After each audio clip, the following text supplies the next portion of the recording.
Hello everybody, I hope you're all doing well, and I apologize in advance if I sound a little weird. I've been a little under the weather recently. I think it'd be fun to jump into a video and talk about things I think new players need to know. For this video, I'm going to be doing a mix of game mechanics and gameplay tips. I'll also have some timestamps for this video, so if there's parts you want to skip or specific thing you're looking for, feel free to jump around the video and watch what you need. So before I dive into anything too specific, I have some general tips that I think are pretty helpful to new players. So the first thing, it might seem pretty obvious, but it's really important to get the breaker on as soon as possible. The breaker isn't just for turning on lights, it also affects the temperature of the house. This is important for getting accurate measurements for temperatures for things like freezing temps, but can also be helpful to find the ghost room. Especially on smaller maps, I like to try and find the bone as quickly as possible. I think it's better to look for it while you're also keeping your eyes and ears open for the ghost, and it can be really hard to try and find the bone when the ghost is hunting non-stop late into the game. Lights can be your friend. I know some people like playing without turning on any lights for kind of an immersion thing, which is 100% okay, but one thing that's really helpful is there's a mechanic in the game where if you're in or near light, it will heavily reduce your sanity drain, and for reference, a lot of ghosts usually hunt around the 60, 50-ish, even 40-ish range. And so giving yourself as much time as you can to figure out where the ghost is, get the evidence before it starts hunting is really helpful. And going off of sanity, the sanity is kind of a mechanic for when a ghost can or cannot hunt. And it varies a little bit, but things like ghost events will also drain a chunk of your sanity. And this will be something like a ghost showing itself, kind of a hissing airball thing. Sometimes the lights will turn red and the ghost is showing itself. There's a few other ones, but just generally, keep in mind that things like being in the dark for a prolonged time, being hit with ghost events, that will drain your sanity pretty quickly. A general rule of thumb is the front door will close whenever the ghost starts to hunt. Sometimes if you're close enough you can hear the door shut when it starts hunting.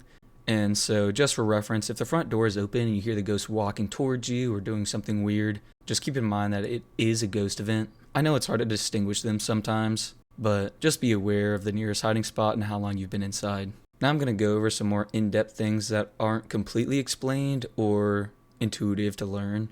And so I'm going to go over the contract rewards and perfect investigations. Next I'll dive into how the photos work. Then I'll kind of dive into the difficulties and what different beginner difficulties do and how they work. After that I'll talk about some common misconceptions a lot of players have. And I think there's a lot of misleading things at this game, especially for a newer player, so I think clarifying some of that is really helpful. At the end, I'll talk about where you can find other people to play with or ask questions. So I want to talk about how the rewards work in this game and how the perfect investigations work. So arguably, one of the most important parts of the game is earning money and XP. In-game, that's not really explained. If you guess the ghost correctly, you'll get $100, $150, or $200 depending on the map size. Most of the maps are small, and I recommend newer players sticking to the smaller maps at first. And then on top of that, you'll have 3 different objectives. They'll give you a varying amount depending on what they are, but objectives do make a huge difference in the rewards, so I do suggest always going for them. Sometimes it can be a bit tricky. It might be a ghost photo or escaping the ghost during a hunt. I know that can be pretty hard to get sometimes, and so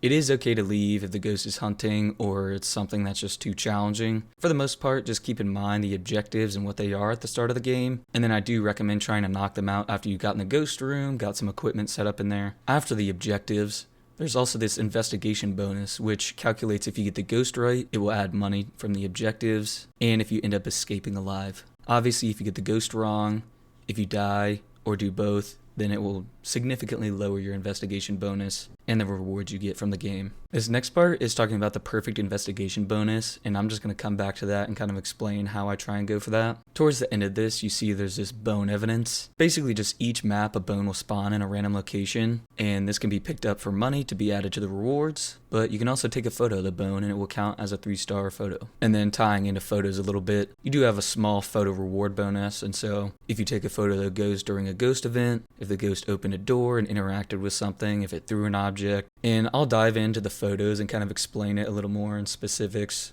in this next section, but I'm going to talk about that perfect investigation bonus now because this does give you a huge boost in how much XP and money you get. And so to get a perfect investigation bonus, the player must guess the ghost correctly, complete all 3 objectives, pick up the bone, and you must fill the book with 10 3-star photos of any type. You don't need to get the ghost photo or the bone photo for a perfect investigation bonus, but you do have to find the bone, and you do have to get 10 3-star photos of any type. As someone who usually takes the photos in game, What I like to do is I immediately go looking for the bone and take a photo. Again, I feel like it's pretty easy to keep my eyes and ears open while I'm looking for the bone for ghost activity and where I think the ghost might be, or rule out where the ghost probably is not at. And like I said, you can take a photo of the bone, of course, and so I like to bring a camera with me. I will also start looking for the cursed object, and you can also take a 3-star photo of that as well. Usually the ghost will open or close doors, throw items, write in the ghost book, blow out a candle, step in salt, etc. These are what usually fill my book up pretty quickly. Salt can be a pretty easy way to fill up the book. It'll be obvious when the ghost steps in salt, there'll be a footprint in it, and you can take a photo. There's no time limit. You don't have to do it immediately after. You can't take multiple photos of the same interaction, or generally you can't take a photo of the same interaction or salt pile. Just for cohesiveness, just take one photo of the salt, take one photo of interactions, etc. Things like the burned crucifix will also be easy photos. If you're quick enough, you can get a ghost interaction and a photo of the burned crucifix, which is a separate photo that also counts. While the crucifix is burning, or shortly after, you can take a photo of it and just check your book to make sure, but that will be an interaction. It's like you get 2 photos in one interaction, which is nice. This is also kind of how it works for the ghost book. While the book is being written in, it will kind of levitate up and you'll see the ghost kind of writing in it. And while it's doing this, you can take a photo of that and that will be an interaction. And then once the book drops to the ground, you can take a photo of it and it will also be ghost writing photo. Like I said before, the burned crucifix or the ghost writing photo are separate from the actual interaction itself. It's kind of like a 2-in-1. And everyone can obviously help take photos, but I usually like to just take the initiative. That also means I like to hover around the ghost room a lot, but you should be very efficient and kind of mindful with it. While you're waiting around the ghost room for it to interact or throw something or close a door, you should be trying spirit box while the others are outside of the room getting equipment. Double, triple checking the thermometer over time to try and see if you get freezing temps, maybe even double check for ghost orbs, etc., etc. And I like to just kind of anchor myself around there for consistent checks on where the ghost is. Sometimes you'll hear it interacting with something in another room, or sometimes you can kind of narrow down what you think the evidence isn't going to be. It can take a while for freezing temps to drop. Consistently checking it to see if the temperature is not only dropping, but just to double check for freezing temps as evidence is good. It's nice to be able to keep tabs on the ghost, keep tabs on what equipment it has or hasn't interacted with. It'll be obvious when you get freezing. It'll be obvious if you hear the ghost writing. And I mentioned this earlier, but for freezing temps, make sure the breaker is on. The temperatures in the house will be kind of fluctuating and inaccurate. And so you have to turn the breaker on to really accurately check for freezing temps. The sooner the house can warm up and temperature kind of equals out, and then you can accurately test for it. So anything the ghost touches, throws, or interacts with will be a valid photo. If it opens or closes a door, that can be a photo. If it throws an object, you have to take a photo of the object, and that's valid. If it steps in salt, that can be a valid photo. The ghost writing interaction and the ghost writing photo itself, the burned crucifix interaction and the burned crucifix itself, the bone can be a photo. The cursed object can be a photo. Obviously, the ghost itself can be a ghost photo and count. If you see traces of UV, like a handprint on the door, make sure you can visibly see the UV interaction of like the handprint or the fingerprint somewhere till you take the photo.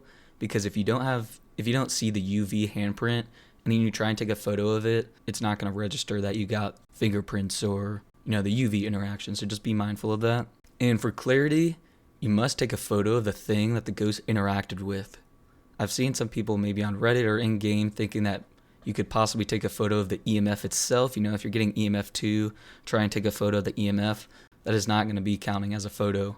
Or something like the thermometer might seem like, oh, maybe you could take a photo of the freezing temps. You cannot take a photo of the thermometer and it count as a photo. Or something like video camera. Sometimes you'll get ghost orbs. You cannot take a photo of the ghost orbs and that count as a photo. Something like a spirit box response, again, you cannot get as a valid photo.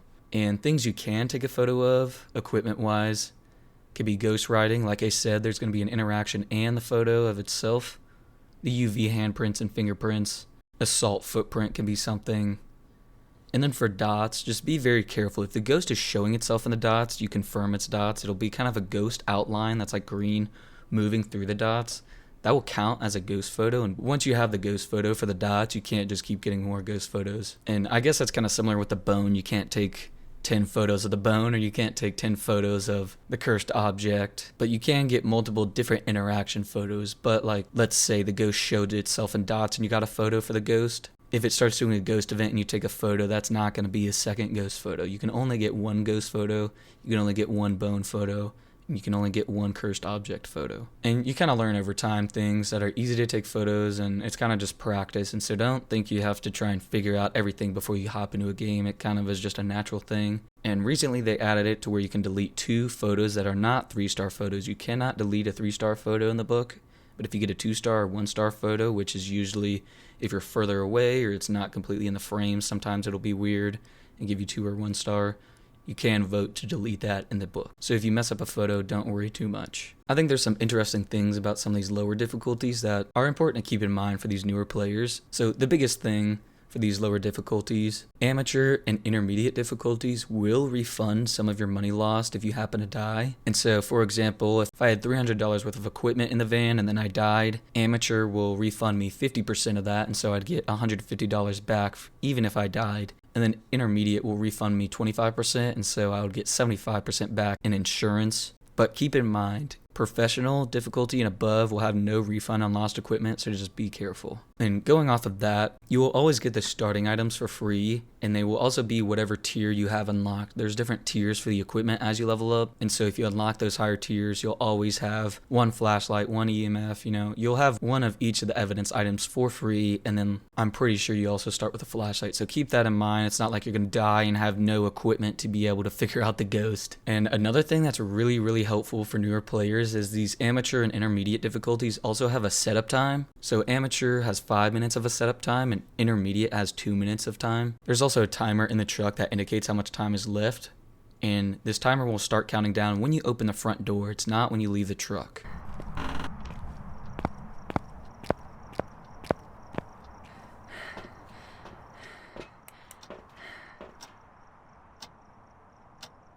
And during this setup period, the ghost will never be able to hunt. And so use this time to obviously, maybe go looking for the bone a little bit, maybe try and find the cursed object, but most importantly, use this time to find the ghost room. Feel free to experiment with the custom difficulties a little bit. It can be a bit overwhelming, and I would say you should stick with the lower difficulties until you kind of understand the basic gameplay loop. I would recommend to kind of challenge yourself a little bit, and you'll surprise yourself. And I promise most of you are probably way better than you think you are. And it's also okay to play on a higher difficulty even if you're not getting the ghost right 100% of the time. It's fun to kind of challenge yourself and see what you're capable of. And so again, I highly recommend if you're new or brand new, 100% play amateur. When you're just confused trying to figure out the game, it's going to be hard when the ghost is hunting and you're not sure what's going on. So don't feel embarrassed to hop on amateur and get a good grasp of things before you kind of ramp up the difficulty. I want to kind of go over some common misconceptions. There's some things that are misleading. Some things can be very confusing and aren't really explained too well. One thing I've commonly seen people struggle with as a new player is how the EMF and spirit box work. And I think, to be fair, these evidence items can be very misleading. The tier 1 EMF, the starter EMF, the needle will be somewhat sporadic by default, but this does not mean that it is EMF activity. It's kind of just a quirk of the tier 1 EMF that the needle might be moving around a bit. That doesn't mean you're getting an EMF reading. It just kind of naturally is kind of bouncing back and forth like that. And so if you're hearing it or you see this spike go up to like 2, 3, 4, 5, obviously that's an interaction. But EMF, the tier 1 and tier 2 will always be hovering around 1. That's just, EMF 1 just means like 0. That's just how it works, I guess. EMF 1 is not a thing. Everything is just by default EMF 1. So if you see the needle on 1, that doesn't mean you're getting an interaction. And for spirit box, it can sometimes be hard to tell if the ghost is hearing you. But if the game can hear you, you will see this white light appear next to the microphone icon on the spirit box. If the light is red next to the ghost symbol, you did not get a response, but that does not yet rule out spirit box since the spirit boxes have limited range. If you do see a white light next to the ghost symbol and you're hearing obviously something coming from it, then that is the spirit box responding to you. And it would kind of be obvious once you kind of hear it a few times and use it a little bit, but I understand it is confusing and not explained very well, so I'm not blaming anyone for thinking it's spirit box or EMF when it's hard to decipher the information. Something else that's important to note about the spirit box is you have to turn off the lights in the room or you will not get a response. You will never get a spirit box response if you're in the room with the lights on asking questions. And touching on that, another criteria for the spirit box to work properly, some ghosts will only respond if there's one person in the ghost room. This can be kind of a random behavior, but to completely truly rule out spirit box, have everyone else leave the room, turn the lights off, kind of walk around the ghost room for a little bit asking different questions. Where are you? How old are you? Are you close? Are you near? Etc. And sometimes it can be kind of hard, even with the tier 3 spirit box. It can sometimes take a while to get a response. So, if you ask a few questions and don't hear anything, don't immediately rule it out. Just, double check, circle the room a little bit. Another kind of misconception that, again, is pretty misleading to newer players is at the start of each contract, you'll hear a radio message. It's like, oh, it appears to be linked to a cursed object. Or saying something about the ghost's behavior, it's aggressive or whatever. We've had no reports of violence, but keep an eye out. And I just want to point out that this message is never an indicator of ghost behavior or what the cursed object is or the ghost type. I guess it's just there for fun, but it is not an indicator of anything. So just keep that in mind because it's not a mechanic or anything. So just be wary of that. And one ghost that is pretty tricky, again, not at all the fault of any player or knowledge about the game, but it seems very misleading. But the mimic can be very tricky for new players. But one thing that's pretty easy to remember is, you can keep in mind what evidence you get. And you can check your book, see what the mimic's evidence is, and so you don't have to remember any of this by heart. But regardless of how much evidence is given, even on no evidence runs, you will always see ghost orbs. And just to keep in mind for a mimic, if you ever see ghost orbs and it's a mimic, if you mark ghost orbs in your book, it's going to be crossing out mimic because the ghost orbs is kind of like a side effect or like ability of the ghost. But the mimic is spirit box, UV, and freezing. Again, you don't have to remember that. It's in the book. But for reference, if you're marking ghost orbs, it will just gray out the mimic. But that doesn't mean it cannot be a mimic. And so, again, you're going to be playing on 3 evidence. Just double check for orbs. If you have 3 evidence, and something else to note about the mimic is the mimic can't mimic other evidence. It will be able to mimic other ghosts, but it can't mimic an evidence it doesn't have. I think some players think that it could always be a mimic, but hypothetically, if you were to get something like EMF 5 or dots, it will be impossible for it to be a mimic. Some of the stuff in the book is kind of flavor text for the descriptions and isn't always a good indicator of the ghost behavior. A lot of the strengths and weaknesses are pretty accurate, but sometimes it'll be accurate but not very descriptive. For example, the Onryo, it says extinguishing a flame can cause an Onryo to attack, which is true, but it's not very specific. To be specific, the Onryo has to blow out 3 candles, and then on that 3rd blowout of the candle, it can try hunting within a few seconds. Another note about the Onryo is Onryo cannot hunt if a candle is within a short range of where it tries to hunt from. If you see or hear it start hunting close to a lit candle, you know that it cannot be an Onryo because it will always be checking. The Onryo, it will always be checking for a lit candle, and if there's a lit candle in a certain radius, it will blow out the candle and it will not hunt. But every time it blows out a 3rd candle, it will try to hunt. It will always prioritize blowing out a candle over a crucifix. And there's only kind of limited range on that, so make sure you have the crucifix and candles in a good spot, but just keep an eye on it. There's a lot of specifics about these different ghosts. Some of this stuff is a good indicator of the ghost behavior, but just make sure to take it with a grain of salt because it's a good baseline to look at the weaknesses and strengths, but there's a lot of small other mechanics that play into it. As a general rule of thumb, a large majority of the ghosts will start to speed up when they see you while it's hunting, and I think some people will mistake this kind of line of sight speed up during the hunt as an indicator for a ghost. It's like, oh, it's a fast ghost. Like, oh, it's a Revenant or a Diogen or Thay or something. But it always just, turns out to be normal speed. And so a great way to test how fast a ghost is, hide in a hiding spot in a closet, a locker. Let it start hunting and don't let the ghost see anyone. And if it's a fast ghost, it will start the hunt fast and, continue to be kind of a fast baseline speed, depending on a few specific things, but generally it will be fast over the course of the entire hunt. Also, sometimes you should just double check and listen to it again.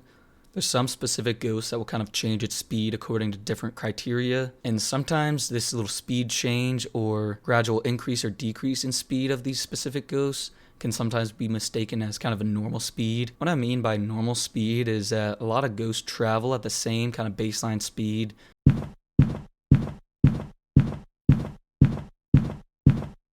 and people call this normal speed ghosts. And as you learn the ghosts more, it becomes easier to identify the speed differences and what ghosts are based on that. But just keep in mind that the ghost speeding up while it's seeing another player with line of sight during a hunt doesn't mean that it's a fast ghost. This is a little specific, but the myling can kind of throw people off a lot. So the myling's gimmick is that it hunts quieter, the footsteps will be quieter. If a myling's going upstairs or downstairs, or you can hear it on the floor above or below you, it will kind of just sound loud, but it's kind of just a quirk with the game. But it can be hard to get far away enough to accurately tell how loud it is. So if you're near stairs or near where it's walking around above or below you, it can be very hard to tell if it's loud or quiet. And so just keep that in mind. If it's loud on the stairs, you can hear it on the stairs, that doesn't necessarily mean that, you can rule out myling. So just, again, be cautious and be aware of where the ghost is moving, whether it's between floors or coming towards you. And there's probably a million other things I can go over, but I don't want to just info dump all these very hyper-specific scenarios. I just kind of wanted to talk about things I see more commonly, just as kind of a final note for this section. Now, there are some things with testing with the ghosts where it kind of comes down to RNG, and sometimes ghosts can have weird behavior, or it simply could even be a bug. Sometimes you'll get these ghosts wrong, and that's not necessarily your fault. Sometimes a ghost just likes to troll a little bit, have some weird behavior, so don't beat yourself up too hard over something like that. And then kind of as a final point for all new players, might sound like a lame point to make, but I just want to remind you all that you should just be having fun. It's 100% unreasonable to expect anyone to know every single ghost type or behavior by heart, especially if you're a new player. The Phasmophobia Discord has a lot of really great people. I've honestly only run into maybe one or two people that are kind of being rude and elitists. I'd say never take it personal if someone in a random public lobby or the Discord is trying to press you for not knowing enough about the game. It's honestly stupid for any player to be expecting a new player to know everything. Even with all these guides and stuff, feel free to just learn the game naturally, kind of slowly pick up on behavior, learn from other players.